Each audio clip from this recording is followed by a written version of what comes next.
Hello, friends. I am Chevee. Welcome to my shed. How are you today? How's life in your world? How's things where you are? I hope it's fantastic and wonderful and amazing. It's pretty awesome here. I had a great weekend with my kids, and the weekend brought with it a story that I wanted to share with you.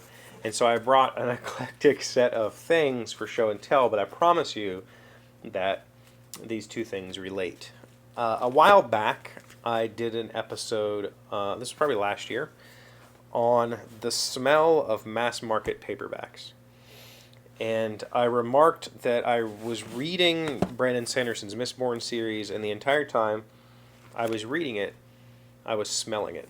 And M thought that this was extremely strange, and she said, "Why do you keep smelling those?" And the answer is that I have a very deep connection with the smell of books, specifically the smell of mass market paperbacks. They smell in a very particular way that is unique to them, and it smells like Walden Books. Like the entire of that store smelled like this smell. And when I was a kid, books were my escape, right? Books were how I got away from the real world, whether it was novels or comic books. And in a weird, twisted way, Nutty Buddies is what paid for that. So I'm going to tell you this story. I was shopping for the kids this weekend, and my youngest likes some snack cake type stuff. So I was in the snack cake type stuff aisle, and I saw this giant box of Nutty Buddies, and I thought, man, I haven't thought about Nutty Buddies in a very, very, very long time. And I decided I'm going to get those. And I'm going to try Nutty Buddy for the first time in like probably 24, 25 years, something like that.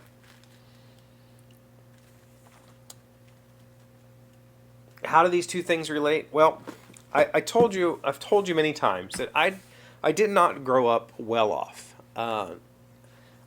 It's not to say that we were poor. We weren't poor. My father was a school teacher with like the maximum salary a school teacher could make. My mom worked jobs sometimes, so we lived in a nice little 3-bedroom ranch in a nice neighborhood, and we weren't poor, but we weren't well off. And in particular, when it came to my parents' money, my parents were the kind of parents that chose not to spend their money on their children. They spent their money on their own ventures, whether it was cars or bowling or stuff for the house. Like, my parents, they were much more interested in appearances. Let's put it that way. So we didn't have money. As a kid, I didn't have an allowance. That's not true. I had an allowance if I did some chores, but it was like maybe a couple dollars a week. It wasn't enough to really afford much, and there just wasn't any money to go around. So when I wanted something like a new book, it was either my aunt would get it for me because she loved to read, or I would have to save money somehow and buy it for myself. And when I got into high school, I had a paper route, and I was making a little bit of money there. But there was not really much to go around for buying books. But what I did have was lunch money. My mom gave me, I think it was $2 a day for lunch, for hot lunch. That was basically, I think our hot lunch was like $1.50, and then an extra milk or whatever. And so she gave me $2 every day. And my school had a gymnasium that was like the old gym that they had a snack bar they wheeled out every day, and they sold chips and candy and such.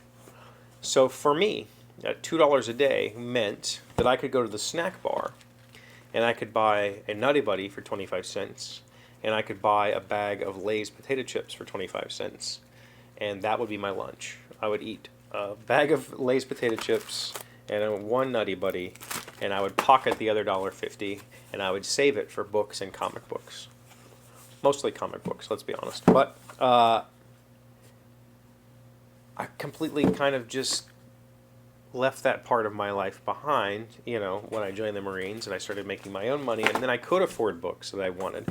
And I stopped eating Nutty Buddies because I ate them every day for 4 years. That's not technically true. I think my senior year I had a real job. I was working at Burger King, and I don't think I did the lunch thing anymore. But for the first 3 years of high school, this was my lunch, Nutty Buddy and potato chips. And if I only had enough, or if I needed extra, I would just eat the Nutty Buddy and not the potato chips. But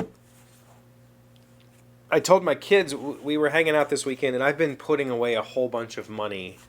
In my standards, a whole bunch. It's not a lot of money. It's a very small amount of money. But in my standards, it's a huge volume of cash, so that we can go on a trip. And we are going to the beach this summer. And you know, because of that, I haven't had a whole lot of cash to spend. But my kid, we were sitting here talking, and she said, my favorite author wrote a new book, and I didn't know. And, you know, I really want it. And then Sunday we were looking for something to do, and she's like, can we go to the bookstore? Can we go to the art store? She's like, I don't have any money, but we could at least go. And I was like, sure. And so we go, and she finds the book that she wanted, and I said, that's fine, you can get it.